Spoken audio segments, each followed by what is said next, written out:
네, 오늘 이제 지난주에 잠언 말씀이 끝나고 이제 오늘부터 시편 말씀을 보도록 하겠습니다. 예, 시편 1편과 2편 이제 오늘과 내일 말씀은 시편 전체의 서론과도 같지요. 총 150편으로 되어 있고 크게 5권으로 나뉘어져 있습니다.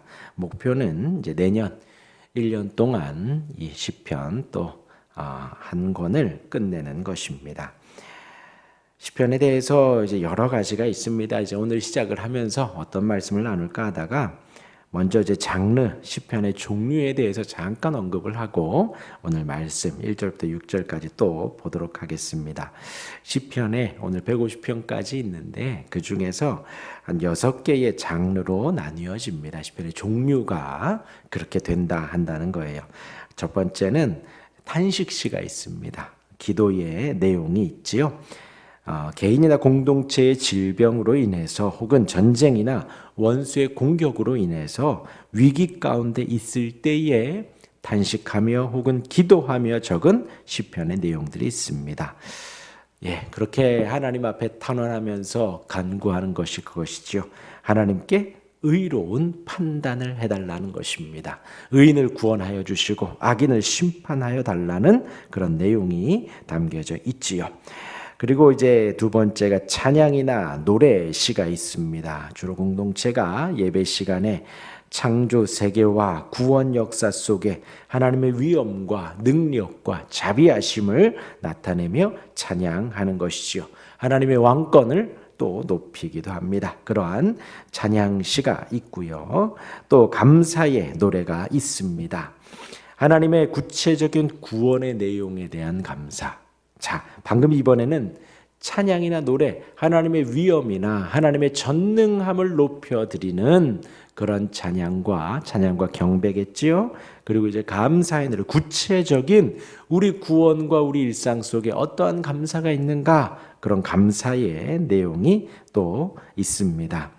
어떤 질병 치유 혹은 적들로부터의 구원, 고통으로부터의 구원에 대한 구체적인 감사의 내용이 담긴 시의 내용이 있지요. 하나님이 구원하셨습니다. 혹은 간증의 내용이 담겨져 있습니다. 또한 네 번째는 신뢰에 대한 확신의 시편이지요. 예를 들면 여호와는 나의 목자시니 하는 나의 신앙의 고백, 어떤 하나님에 대한 확신의 선언을 하는 구원의 확신에 대한 시편이 또 네 번째로 있습니다. 또한 다섯 번째는 제왕 시편들이 있습니다. 왕이 즉위하거나 결혼하거나 승리하거나 그런 어떤 승리를 위한 기도와 감사, 왕에 대한 축복과 탄식에 대한 노래가 있습니다. 이제 내일 나누는 2편이 또 그런 내용들입니다. 다윗 왕가의 어떤 이상적인 모습을 표현하기도 하고 메시아 출현에 대한 열망을 그런 기능을 하기도 합니다. 예. 그래서 이제 제왕 시편들이 있고요. 또한 여섯 번째로 지혜 혹은 교훈의 시편이 있습니다. 이제 오늘 하는 말씀과도 또 같죠. 지혜 문학과 같은 하나님의 말씀 혹은 삶의 믿음에 대한 교훈의 내용들이 담겨져 있습니다. 이렇게 나누고요. 제가 이제 매 편 하면서 이게 어떤 시편인지 또 언급을 하도록 하겠습니다. 이제 오늘 1편은 이제 지혜시이고 내일은 또 제왕시편입니다. 1편의 말씀을 잠깐 보면요. 복 있는 사람은 악인들의 꾀를 따르지 아니하며 죄인들의 길에 서지 아니하고 오만한 자들의 자리에 앉지 아니하고, 여기서 복 있는 사람은 하고 단수로 말을 합니다. 악인들, 죄인들, 오만한 자들과 함께하지 않습니다. 예, 사실 시편 1편 말씀만으로도 1시간 할 수 있지만 오늘 새벽이니까 잠깐 말씀하면요. 이제 따르다라는, 악인들의 꾀를 따르다라는 것이 동행하다라는 의미가 원어상에 담겨져 있습니다. 예, 악인들이 함께 가자 하면 같이 동행하는 거예요. 같이 동행하는 거예요. 그리고 죄인들의 길에 서다라는 것은 함께 그 길에 서 있는 거죠. 길의 방향을 바꿔서 그 길로 서는 것입니다. 확고하게 그 그 길로 내가 서겠다라는 어떤 마음의 다짐이 또 담겨져 있습니다. 또한 죄인들과 함께 한다라는 것은 그 자리에 앉아서 함께 살아가겠다. 제가 요즘에 말씀드리는 거한다라는 의미와도 또 같은 것입니다.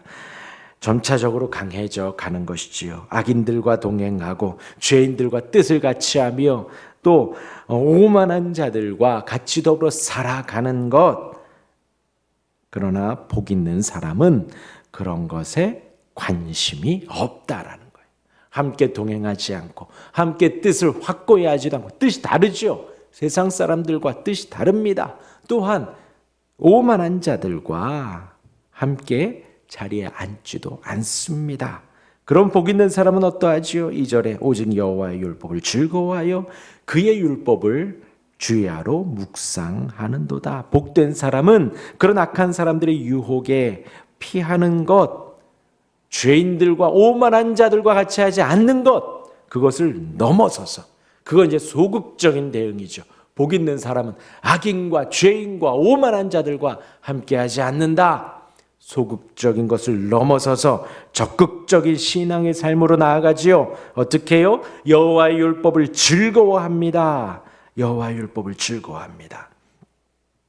즐거워한다는 것은요, 단순히 말씀을 보고 듣고, 제가 말씀드렸어요. 각 잡고 성경 읽으십시오.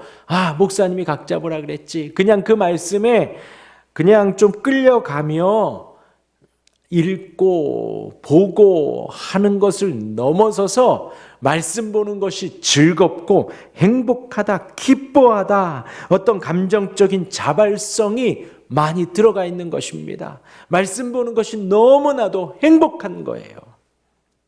즐거워하며 그의 율법을 주야로 묵상하는도다. 묵상이라 하면 사자가 먹이를 보며 살금살금, 그러면은 다른 것 하나도 안 보이죠. 오로지 먹이만 보이는 것입니다. 혹은 사람이 계속해서 말을 중얼중얼대는 것, 읊조리는 것, 그것을 묵상이라고 합니다. 말씀을 기억하기 위해서 낮은 소리로 계속해서 중얼중얼하는 거예요. 왜요? 그때 당시에는 이렇게 서신이 없었지요. 서신이 없이 구두로 말씀이 계속해서 전파되어집니다. 그러하니 단순히 그냥 지금처럼 우리가 읊조리는 것을 넘어서 이것은 읽기, 연구, 암송, 묵상 등 말씀에 대한 모든 활동이 담겨져 있는 문구입니다. 주야로 묵상하는 것, 그것은 말씀이 너무 좋아 밤낮 연구하고 고민하고 또한 암송하고 들으며 읽는 것을 다 포괄하는 것입니다. 복 있는 사람은 여호와 율법을 행복해하고 밤낮으로 묵상하는 사람입니다. 이어서 3절입니다. 그는, 그런 복 있는 사람은 시냇가에 심은 나무가 철을 따라 열매를 맺으며 그 잎사귀가 마르지 않음과 같으니 그가 하는 모든 일이 다 형통하리로다. 그렇게 복된 하나님의 말씀을 기뻐하고 즐거워하고 밤낮 묵상하는 그런 복 있는 사람은 시냇가에 심은 나무와도 같다. 끊임없이 물과 자양분을 공급받고 뿌리를 깊이 내리는 나무입니다. 바로 의인을 말을 하는 거예요. 물론 의인도 고통이 있죠. 비바람이 불고 바람이 막 불고 비가 태풍이 오기도 합니다. 그러나 하나님을 경외하는 그 의인에게는 계속해서 고통을 넘어서 괴롭게 하는 것을 넘어서 그 결론에는 날마다 하나님의 풍성한 은혜로 살아가고 풍성한 열매를 맺으며 살아간다라는 거예요. 양분이 계속해서 물이 공급받기에 그 나무는 마르거나 넘어지거나 없어지지 않는다라는 거예요.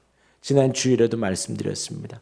우리 가지가 할 수 있는 일은요, 참 포도나무에 잘 붙어 있는 것입니다. 잘 붙어 있기만 하면 성부 하나님 농부의 케어를 받게 되고 그러면 열매가 주렁주렁 맺혀진다라는 것이지요. 마찬가지입니다. 말씀을 즐거워하고 밤낮 묵상하는 단지 그것만으로 기뻐하고 즐거워하면 시냇가에 심은 나무와 같이 물과 자양분을 늘 공급을 받는다라는 거예요. 그런데 반면 4절입니다. 악인들은 그렇지 아니하며 오직 바람에 나는 겨와 같도다. 1절에 언급했던 악인들, 죄인들, 오만한 자들, 그들의 삶의 결국은 이렇습니다. 바람에 날아다니는 겨와 같다라는 거예요. 다장마당에 기질할 때에 바람만 불어도 날아갑니다.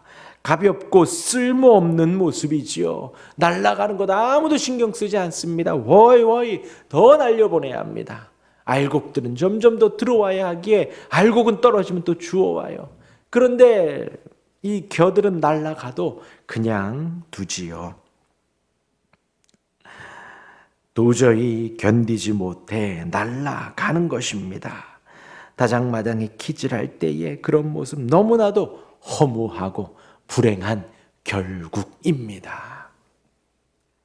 이어서 5절입니다. 그러므로 악인들은 심판을 견디지 못하며 죄인들이 의인들의 모임에 들지 못하리로다. 이어서 그러한 악인들, 죄인들, 오만한 자들의 결국은 그렇게 막 겨가 날아다니는 것은 심판이다라는 거예요.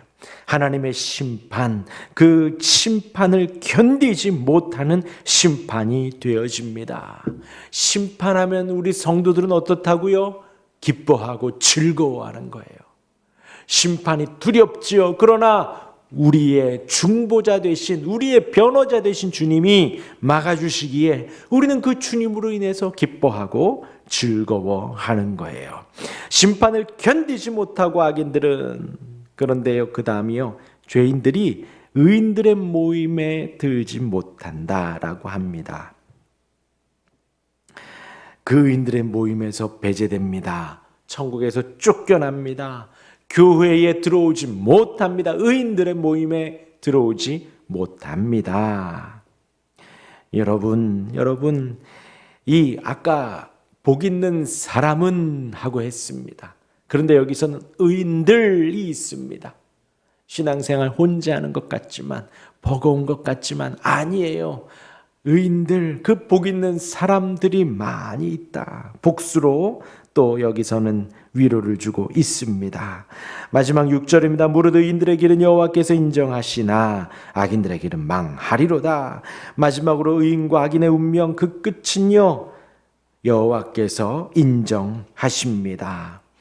이것이 시편 전체의 신학적 축입니다. 의인들과 악인에 대한 명확한 결과를 말해줍니다. 기준이 되어지지요. 여호와께서 인정하십니다. 이것은 안다라는 뜻입니다. 내가 알고 있다. 근데 단순히 이 히브리에서 안다는 인지가 아니지요. 그 이상입니다. 뭐죠? 친밀하고 내적인 보살핌이에요. 안다. 다 아는 거예요. 다 아는 거예요. 인격적인 관계로서의 안다. 우리 하나님이 의인들을 안다라는 거예요.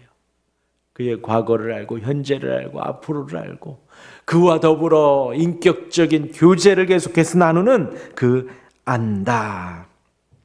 친밀하고 내적인 보살핌 속에 하나님의 세밀한 섭리의 손길을 아는 것입니다. 하나님께서 의인에게 이러한 삶의 애정을 가지고 안전하게 보호하시고 인도하십니다. 의인들은요. 반면 악인은요, 망합니다. 멸망으로 끝납니다. 악인의 길 자체가 멸망의 주체가 되고 악인들이 스스로 자발적으로 파멸의 길을 가는 것입니다. 하나님과 상관없는, 하나님과 관계가 없는 모든 것이 파멸이고 망합니다.